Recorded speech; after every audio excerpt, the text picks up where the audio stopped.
1991లో balance of payments that is foreign exchange reserves తగ్గిపోయినాయి మనకి. And physical deficit పెరిగిపోయింది. Physical deficit అంటే అందరికీ తెలుసు కదా! పాత క్లాస్‌లో చెప్పాను, రిమైండ్ చేసుకోండి. Revenues, expenditure. ఓకే. రెవెన్యూస్‌లోంచి ఎక్స్‌పెండిచర్‌లోంచి రెవెన్యూస్ తీసేయగా ఇంకా ఎంతైతే మిగిలిందో ఆ ఎక్స్‌పెండిచర్ అమౌంట్, ఇంకా ఎక్స్‌పెండిచర్ చేయాల్సిన అమౌంట్ ఏదైతే మిగిలిందో అది బ్యాలెన్స్ అమౌంట్ మనకి అడ్మినిస్ట్రేషన్‌కి ఇంకా కావాలి. ఆ లోన్ తీసుకుంటాం దానికోసం. ఎక్కడ తీసుకుంటాం? ఆర్‌బీఐ దగ్గర వేసిన మీన్స్ అడ్వాన్సెస్ కింద తీసుకుంటాము. అడ్మినిస్ట్రేషన్ రన్ చేయడానికి అని చెప్పి చదువుకున్నాక ఫిజికల్ డెఫిసిట్ అది. సో, 1991లో ఏమైంది? Balance of payments okay. వల్ల ఫారెన్ ఎక్స్‌చేంజ్ రిజర్వ్స్ ఏదైతే ఉన్నాయో, బ్యాలెన్స్ ఆఫ్ పేమెంట్స్ అంటే ఏంటి మీకు ముందు ముందు తెలుస్తుంది. ఫారెన్ ఎక్స్‌చేంజ్ రిజర్వ్స్ అని తగ్గిపోయాయి. సో, దానివల్ల ఫిజికల్ డెఫిసిట్ అనేది పెరిగిపోయింది. సో, అప్పుడు మనకు ఆల్రెడీ ఎగ్జిస్టింగ్ ఉన్న యాక్ట్స్ ఏవైతే ఉన్నాయో, FERA act and MRTP act అనమాట. ఓకే. ఇవి మనకు ఆల్రెడీ ఎగ్జిస్టింగ్ యాక్ట్స్ ఇవి. Got it? ఫెరా అంటేనేమో foreign exchange regulation act. MRTP act అంటేనేమో monopolies and restrictive trade practices act.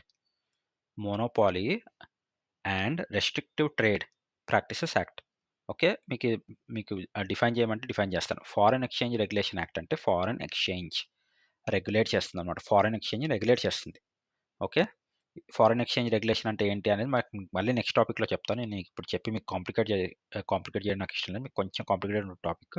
So, నేను ఓవర్ కాంప్లికేట్ చేయదలుచుకోలేదు. ప్రస్తుతానికి ఇలా గుర్తుపెట్టుకోండి. Foreign exchange regulation act. Foreign exchange regulate చేస్తుంది. దాన్ని మార్చేసి మనం ఏం చేసాం? 1991లో ఫెమా తీసుకొచ్చాం. ఫెమా అంటే foreign exchange management act. Okay. అంటే డిఫరెన్స్ మాత్రం చెప్తానండి మీకు. డిఫరెన్స్ ఏంటంటే కొంచెం ఫ్రీ హ్యాండ్ ఇచ్చామనమాట మనం. మన గవర్నమెంట్ ఏం చేసింది? ఫారెన్ ట్రేడ్స్, ఫారెన్ డైరెక్ట్ ఇన్వెస్ట్‌మెంట్స్‌కి ఫ్రీ హ్యాండ్ ఇచ్చింది. ఓకే. కొంచెం. సో, రెగ్యులేట్ నుంచి మేనేజ్మెంట్ అనమాట. సో, ఇక్కడ రెగ్యులేట్ చేసాం మనం. రెగ్యులేషన్ అంటే ఏంటి? ఇది సెట్ ఆఫ్ రూల్స్ ఇవి ఫాలో అవ్వండి. ఇక్కడేంటి?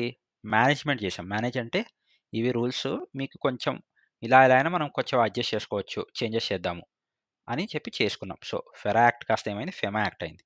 అలాగే ఎంఆర్‌టీపీ. ఎంఆర్‌టీపీ అంటే ఏంటి? మోనో మోనోపోలీస్ లేదా మోనోపోలీ అనుకుందాం. మోనోపోలీ, ఎం అంటే monopoly and restrictive trade practices. Restrictive అనమాట. రెస్ట్రిక్టివ్ అంటే రెస్ట్రిక్ట్ చేయడం, ఆపడం. ట్రేడ్ ప్రాక్టీసెస్ అంటే ఫాల్స్ ట్రేడ్ ప్రాక్టీసెస్, తప్పుగా చేసే ట్రేడ్ ప్రాక్టీసెస్‌ని రెస్ట్రిక్ట్ చేయడం. మోనోపోలీ అంటే ఏంటి? మోనోపోలీ అంటే బిజినెస్ కదా! ఓకే. బిజినెస్ ఇంకా ట్రేడ్ ఏదైతే తప్పుగా చేస్తున్నారో ఓకే. వాటిని రెస్ట్రిక్ట్ చేయడం. సో, ఫెరా యాక్ట్ అంటేనేమో restriction to the foreign companies. చూడండి, ఫెరా అంటే ఏంటి? Restrictions to the foreign companies. నేను చెప్పాను కొంచెం ఫ్రీ హ్యాండ్ ఇచ్చారు ఫారెన్ కంపెనీస్‌కి. సో, ఫెరా యాక్ట్ అంటే ఏంటి? Restrictions to the foreign companies. Okay.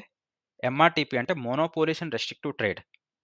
Okay. అంటే డొమెస్టిక్ లెవెల్‌లో బిజినెస్ కానీ, ట్రేడ్ చేసుకునే వాళ్ళు ఎలాంటి ఇల్లీగల్ కానీ లేకపోతే ah, under the rules or over the rules చేయకుండా రూల్స్ ఫాలో అవ్వడానికి పెట్టిన యాక్ట్ ఏమో ఎంఆర్‌టీపీ. దాన్ని రీప్లేస్ చేసి కాంపిటీషన్ యాక్ట్ అని చెప్పి తీసుకొచ్చారు. ఓకే. దాన్ని రీప్లేస్ చేసి ఏం తీసుకొచ్చారు? Competition act 2002. రెండిటిని 2002లోనే మార్చారు. ఫెరాని ఫెమా చేసింది 2002లోనే అండ్ ఎంఆర్‌టీపీని కాంపిటీషన్ యాక్ట్ చేసింది 2002లోనే. ఓకే. సో, నేను మీకు ఇది తీసేస్తాను, క్లియర్‌గా ఉంటుంది కొంచెం. And yeah! ఫెరా ఏమైంది? ఫెరా ఇక్కడ చూడండి. ఫెరా ఏమైంది? ఫెమా అయింది. ఎంఆర్‌టీపీ ఏం జరిగింది? ఎంఆర్‌టీపీ కాంపిటీషన్ యాక్ట్ అయింది. ఓకేనా? సో, ఇక్కడి వరకు క్లారిటీ వచ్చింది కదా!